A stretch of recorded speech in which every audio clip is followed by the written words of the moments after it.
I'll admit, Kamen Rider Zeztz episode 1 started off kind of weak for me, or it didn't start off weak, it started off strong.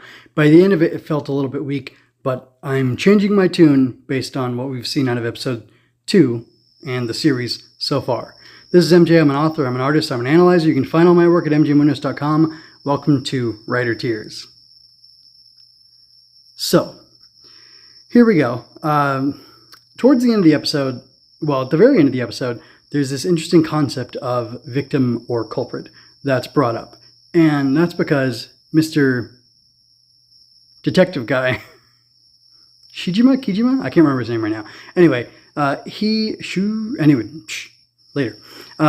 He seems to be the one who's behind his nightmare. Or rather, it seems like the nightmare that he's having of the bomber generated with him. And that's cause for concern because if he's the one who created the bomber, and that's where the nightmare came from, then I guess he's the culprit, isn't he? Or is he actually the victim? Because we see different things happening to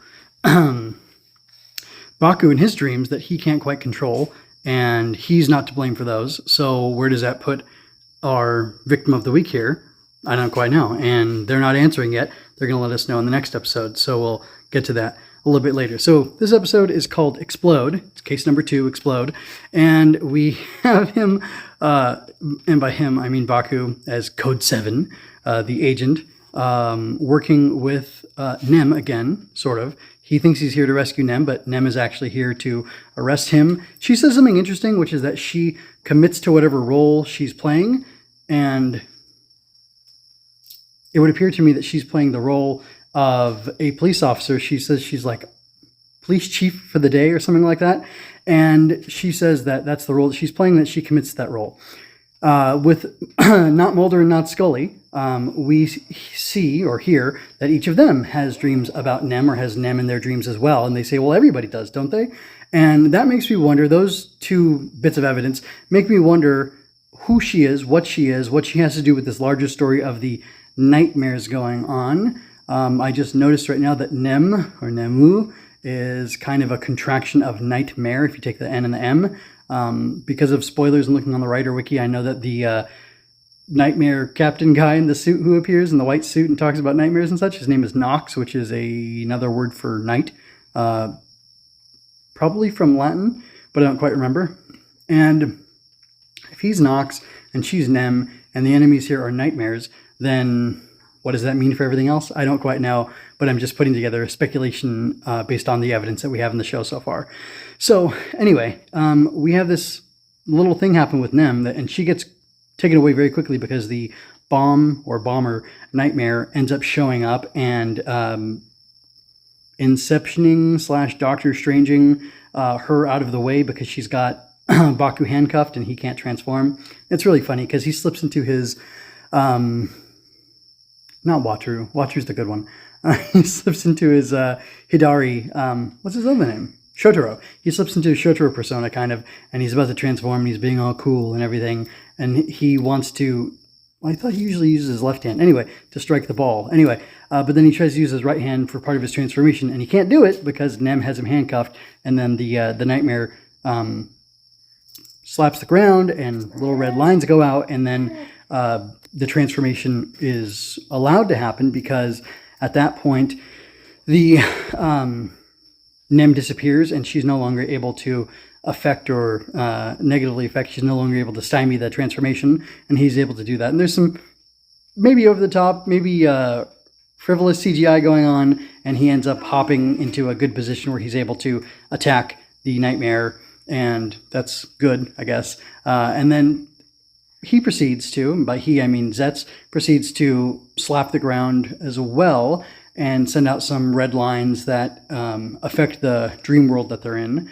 And I can't tell if they're in his dream or someone else's dream at this time, because I think there's insufficient evidence to say whose dream they're in, although I have seen some speculation that he was already in Mr. Fujimi's dream, Detective Fujimi's dream, and that's why he had less power and less control in his dream, especially because both he, Baku, and Fujimi I believe that's his name, did dream about Nem being in their dream, but there's no evidence that goes to support that Nem would be police chief for the day in Mr. Fujimi's dream as well. So that's neither here nor there. So I'm going to move on from that.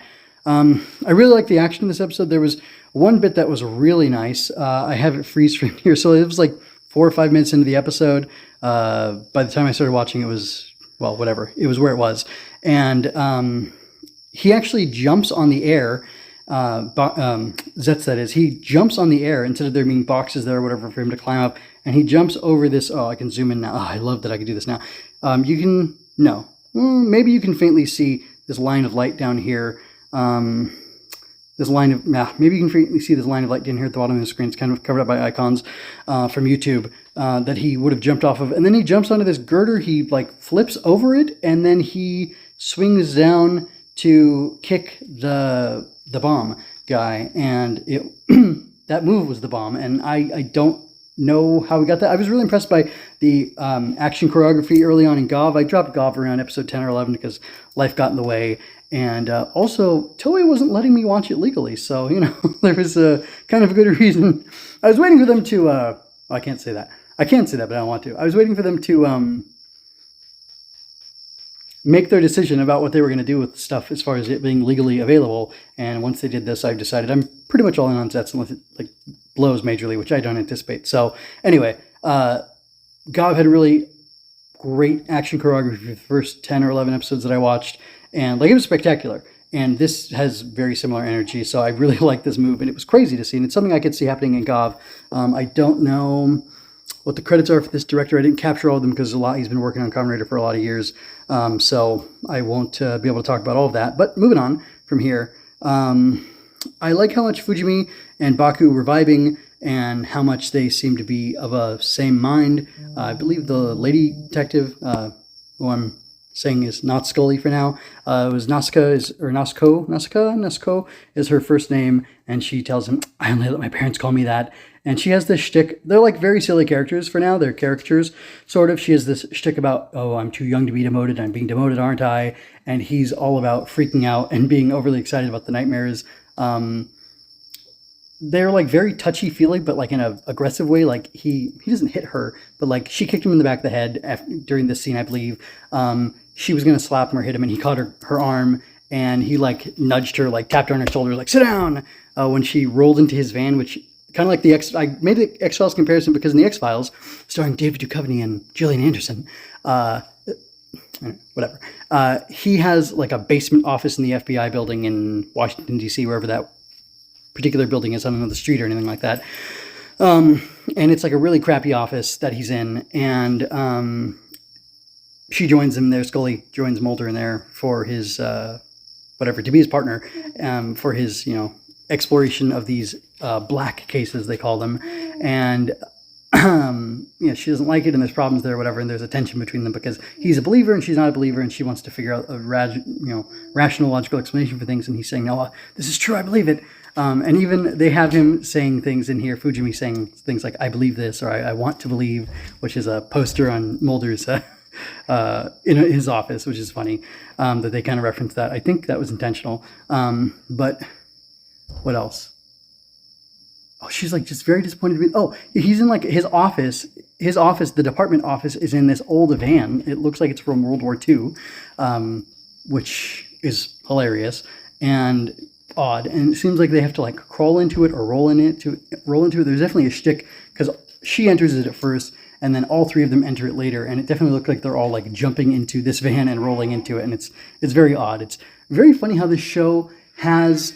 And I was disappointed by the tonal whiplash in it last episode, but I'm rolling with it now because I'm used to Kamen Rider, but I still don't think this is the best showing for a Western-facing show. And I will argue this is a Western-facing Kamen Rider show because it's the first one that they're simulcasting, and they're doing that on purpose. They know that they're doing that, and their development had to have that in mind, especially when you look at the trivia and stuff for the way the suit is designed. It is designed to be a Western-style superhero costume, and to me, that's enough to signal that it's, Western facing. And yet they went ahead and gave it this weird, quirky humor and tonal whiplashes and stuff that I don't think American fans are going to appreciate so much. But we'll see. We'll see what they think of it overall, and we'll see what everybody thinks about it. But Anyway, yeah, we have this like weird tonal whiplash. We have these dramatic juxtapositions. Oh yeah, here we go. She says at one point to him, "What you're describing is the purview of urban legends and occult magazines." I love Mulder and Scully. I love the X-Files. Watched it with my sister growing up, so it's like it feels very nostalgic and very good to me. Anyway, so all of Scully's skepticism is so fun, especially in those early seasons where you just don't really know what's going on in the show. But yeah, I'm a little off track, a little off base, but that's okay. We're rolling with it. We're doing a live, fun, fresh review. But overall, I really did like this episode. I thought it had a lot of things in it that were working. The action was good. I wouldn't say it was better than last episode, but like I know what's going on, and the beats were more not formulaic, but they were more familiar, and a lot more of what was going on made more sense. So that was good. And just the spirit of it all just felt a lot better. And it felt like a more cohesive episode. So what was good last time was good this time, but it was better just because it felt like it all belonged and it all went. And I feel like I'm understanding what the show is about, what it's trying to say and what it's doing. And I feel like I understand its tone now. So now that I'm not hurt by the tonal whiplash, I can find things cute and fun and funny and not be bothered by them. It's not going to be this steady, serious show. Like Kiva, one of my favorites, one of the greats of Kamen Rider, has a lot of silly things in it, but it's also pretty serious and it takes itself very earnestly and there are slapstick moments in it, I guess. I can't think of any offhand right now. Yelling about buttons is not slapstick, by the way. So don't count that against me or against Kiva. But here, I don't know. I don't know if the slapstick is like not taking itself seriously or what. I don't know how I'd count that. I don't feel like Bulk and Skull were taken seriously in MMPR until like season 3 or so, when they got a little more serious as characters and took on a different role. But like early on, they definitely, I don't feel like it was earnest. I feel like it was like an aside for the kids, which it was always for kids, but more of an aside for the kids versus like the slapstick moments here. I don't really know. I don't know. It might just be a difference in humor between an American and Japanese audience, especially American adult and Japanese children. So anyway, I like seeing more of Minami, Baku's sister, them interacting. It was fun. I like that they brought up the concept of have you ever had the same dream as someone else, and that feels like it's going to be important. I feel now like I can say confidently that Baku was in Mr. Fujimi's dream, and that's interesting that he can do that. I really like that concept as a character. It kind of reminds me of Wizard. Kind of reminds me of the Phantom Thieves from Persona 5. Reminds me of a couple other things. I guess like Dream Drop Distance, Kingdom Hearts type stuff, but less explicit. I love the headquarters in his mind, in his dream, that Baku gets to go in. Like the set design here is lovely. I'm pretty sure this is like the 01 set redesigned, the like AI President's Office Bay type thing. I think it's that redesigned, and I almost feel like it could be even the double garage, but I don't really think it is the double garage. The double garage actually feels more like it's what they're using in Omega right now. That set could be the same one, redressed or remade. This one could even feel kind of like Ghost's basement area where Takaru lived and hung out. And I really like, I guess this is Agent Zero. He's a bike robot guy, or he's controlling the bike robot. Also, I love that Agent Zero speaks English, and when he calls Baku on the phone in the middle of the night, like 3 a.m., Baku's like, I'm sorry, I do not understand English. So he's like, my dream self does, but my, awake self doesn't. So then he switches and he's like, arigato, and let me switch to subtitles. And then he does that. It's great. It was a lot of fun for me. It was like a cool joke. And like, that's something I feel like is good humor, and it's funny and it's clever, and it's something that acknowledges that there's a Western or American audience watching. I'm just going to say American because that's what I am. That's what I care about. America first, baby. America first. That's right. You heard it right here. Anyway, and then, so, like, there's a tension from the first episode where I don't feel like Baku, or I don't know that Baku is pursuing his dreams. He did on his bookshelf, which I neglected to mention last time, he had all these books about, like, how to cook and how to get a job and preparing your CV and how to ride a motorcycle and get your motorcycle license and things like that. So, like, he's skilled and he has certain things he can do, but I just don't know how hard he's been pursuing his dreams, and it's unclear. But this thing about with enough belief, your dreams can come true. Well, belief requires action, I believe. And I hope they show that through the show. We'll see how that goes. But yeah, anyway, we get the mission statement. He's supposed to infiltrate the dreams of others, and he's supposed to go and stop their nightmares, because this is really cool, a cool mechanic. When a nightmare kills somebody or destroys their self or whatever inside, this is why it reminds me of Persona 5 a little bit. The nightmare takes over that person and then causes them to do some heinous act.